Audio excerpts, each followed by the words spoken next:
Can anyone tell me why we had a super local miniature tornado funnel here just in this field yesterday? Explain this mysterious phenomena to me. Let me show you about this field and what happened. So first I have to give you a little background on on how we're growing here. We have this field is full of lettuce and herbs and greens.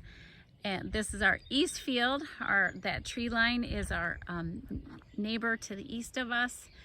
We use these large row covers. There's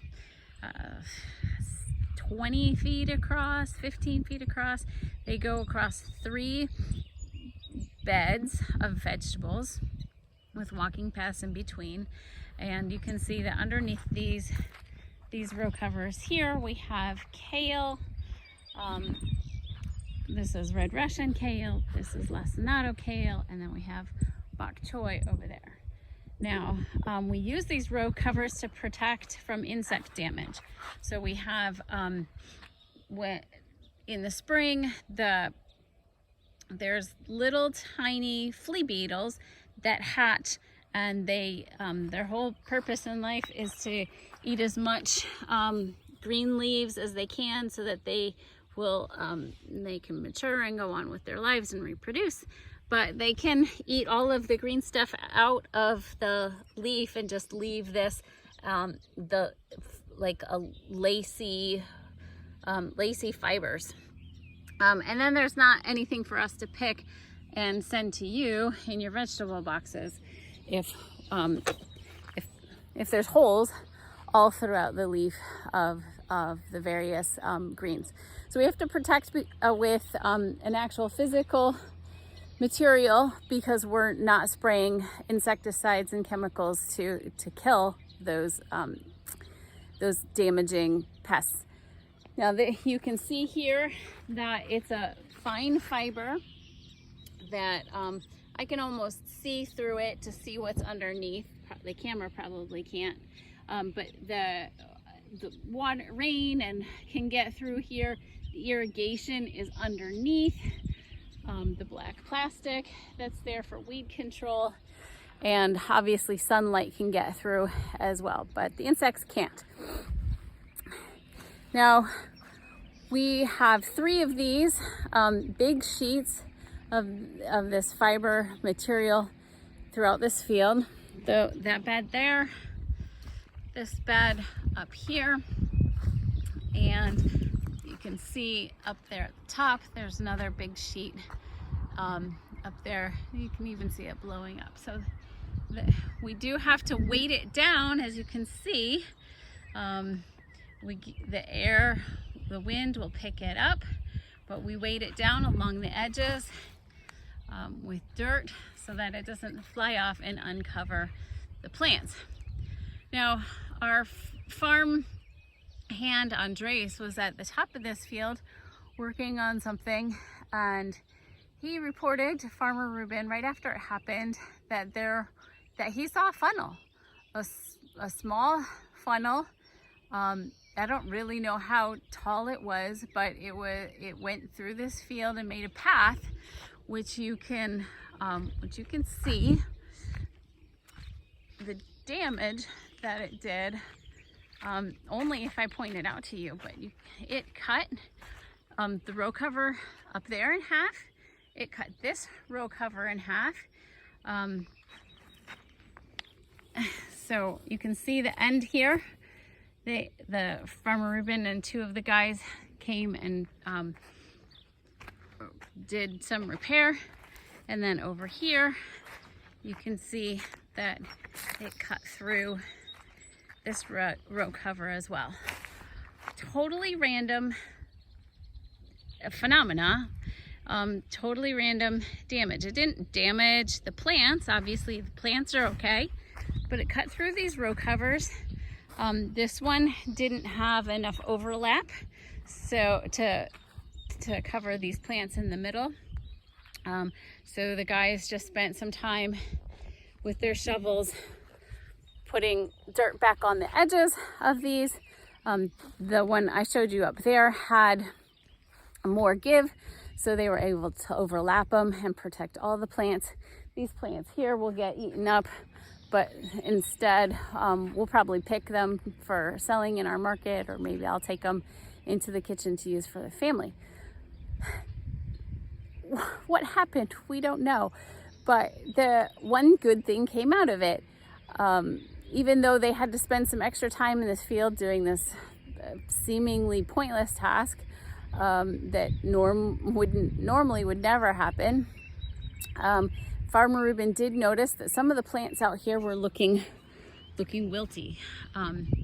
Most of them, you know, it's been very dry. Our soil is unique to Pennsylvania. It's called shale. So there's lots of little rocks and stones. It's a very well draining soil. It doesn't capture and hold the moisture, so we never really have to worry about flooding here, or our crops rotting because there's just too much moisture. But when it's dry, we have to irrigate, and we haven't had rain in weeks. So that's different, kind of abnormal for spring. You know, spring rain, spring flowers and vegetables and plant growth. You know, that's the way it's supposed to happen. We do have the irrigation on in this field, but why did Ruben observe significant numbers of plants looking wilty and suffering from dryness if we've had irrigation on this field constantly for days? That shouldn't have been something that he observed. So they had to check into why that was happening. If the water was on, irrigation lines are underneath next to each one of these plants, that shouldn't have been something he observed. So they had to check the irrigation lines, which I'll show you. These blue tubes here at the end are connected to all of the to lines underneath each one of these beds. And so they went, and these were full of water, but for some reason, you know, it didn't have the pressure. It didn't have the pressure to fill the drip tape to get under, to get to each of these plants. So they took various parts, various connectors apart, and still couldn't find the problem, couldn't solve it, until they said, there's one more thing, there's one more filter that we can check. And sure enough, that was the problem. There's I'll show you up here, there's various connectors, and I don't even know which one it is, but something in there got built up with rust from the iron buildup in the water, and they had to take that apart, clean it all out, and then the water flowed through the field and everything perked up, and everything is just fine. So that's the good thing that happened because of this really mysterious, strange phenomena that we had happen in this field. Ruben may not have noticed or had reason to come out and check any of his beautiful greens, because last time he knew they were doing just fine. But they were really suffering from lack of water because that filter was all filled up, needed to be cleaned out. And so they had the opportunity to do that and save the crops that were suffering. Explain that to me. I have no idea. I would love for someone who has some meteorology background, who can look into it and help explain to me what happened.